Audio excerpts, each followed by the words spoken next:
Lootbet. Do you want to become the best Dota player you can be? DotaHaven.com. Hey guys, this is Killer Pigeon. I'm here at the Kuala Lumpur Major with Black. Analyst, player, analyst, anything I'm missing out?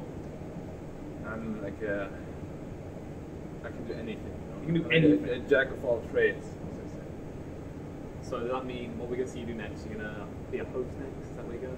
Possibly. I mean, I'm talking to Reitmeier, you know, teach me a bit. He seems very reluctant. The trick is you've got to get someone to come by, like the time home people. They'll take Reitmeier away mid-show, and then you take over. I mean, yeah, I could technically do that. He's quite, you know, advanced in that regard. He's matured. Fine. Of course, no offense. Your experience is very valued.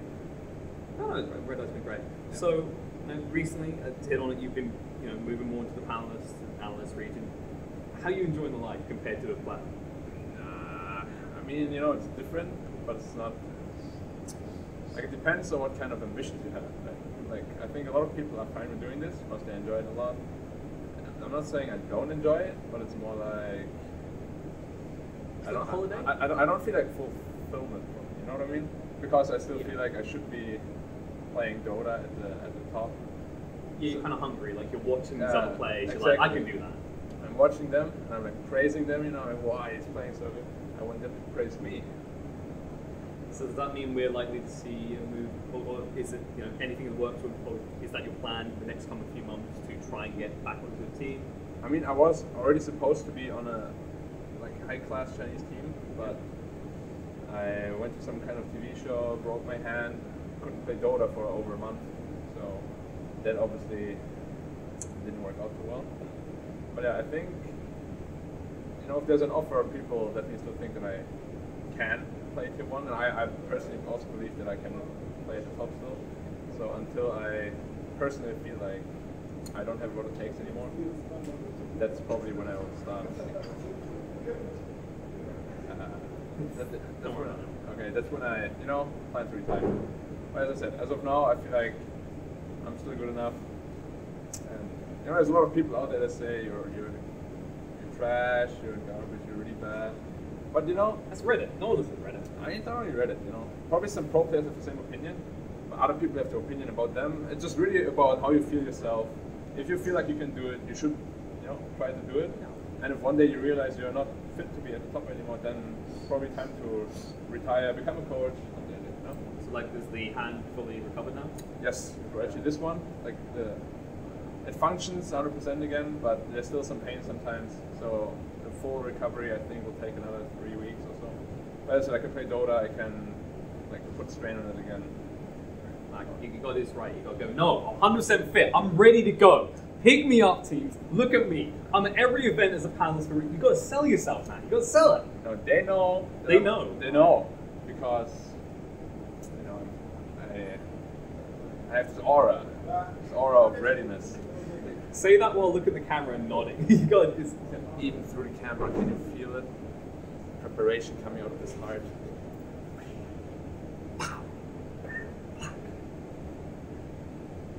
No, actually, it's such a simple name. You could probably get your own perfume line up or something. Yeah, very easy.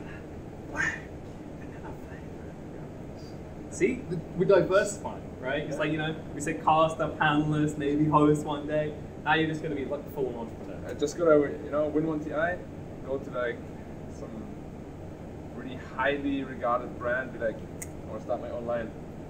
How about it? Okay, let's go. JRX can have the hair, you can have the perfume, Yeah, and we work together. The Blarax. The Blarax. How would that work? Is it just him kind of waving his hair and you spraying him with perfume? Yeah. Maybe it's even hairspray. Yes, there you go. The smell of black. And then the whole of JRX. And then no. Blarax. Yeah. Something like that. I mean, the idea isn't too bad, I think. I think there's something there. I'm gonna have to trademark it first. Somehow take your name away from you, but okay. Well, let's get some things focused on. We've had a fun. We've got to cover a little bit on the event. Looking at this event right now, who is the big wow standout factor for you, team or player? I thought LGD looked pretty bad compared to what they did at the Ivy previously, but now they look like they're completely back in shape. So yeah, I think they might even be a bit stronger in secret, but we'll see. They're playing soon, tomorrow. Yeah. So, yeah. And there's some vengeance to be had there. 'Cause of course, the PvP esports event, they did lose secret 3-2. So Yeah. you know they got itching to get some vengeance, and I think it's kind of interesting hearing that. Like, I don't think it was too surprising that LGD won in full form straight after TI. That had to be heartbreaking. The way that they lost that, it's like it was a dream come true for OG. It was the perfect story, but from LGD's perspective, they probably felt like they had that in the bag. Yeah, it was like a nightmare for them, probably. Like they were probably favorites in like 90% of people's eyes, including myself. I didn't give OG enough credit at all. Like I was like, whenever they played someone, I was like, yeah, okay, they beat them. I guess they'll just lose the next match. And they beat them 2-0, and I'm like, alright, what's happening? I guess they'll just lose the next match, but then they beat EG, then they beat LGD, and then the finals, then they beat LGD again. Like, what can you say? I don't know how it happened. That's the magic of TI. Come on, you never know. Crazy. It's probably like the biggest upset story I've had in TI, like ever.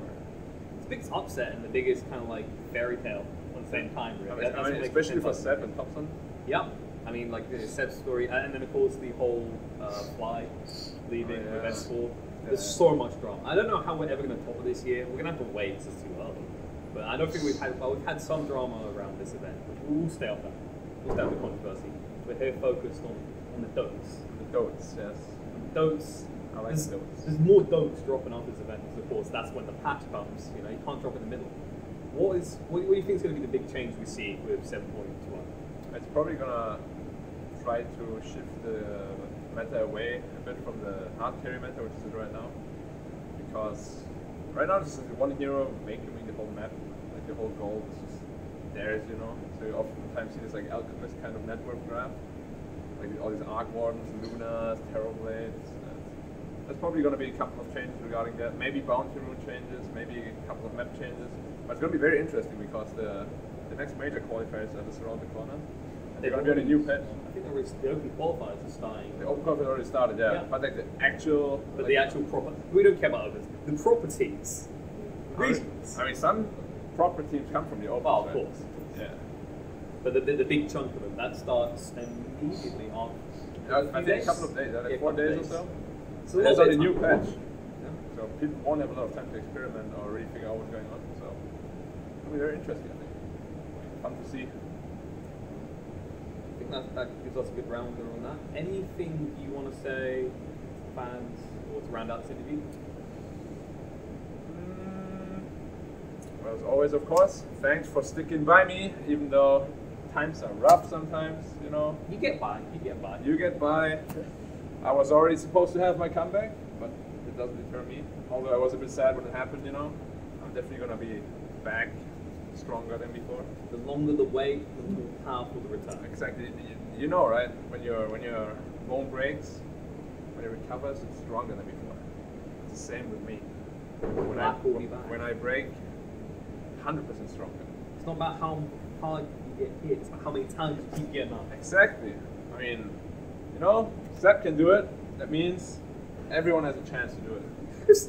That's the rounder, guys. If Seb can do it, anyone can. Whether it's Blarax or TI winner, Black's going to be back. In all fairness, though, because he won TI, a lot of people that already retired came back. Because it's just, you know, he's not bad by any means, but he made it. You know, he made his dream come true. Yeah. Even though it took a couple of more years than he probably hoped it to. Than anyone would, but it freaking inspires you. Exactly. Like, everybody's just like, let's go. And I love it. It was the best TI ever. For some people, they're just fired up, you know? It's good. It's great. It's great. And this interview was great. Thanks, Black.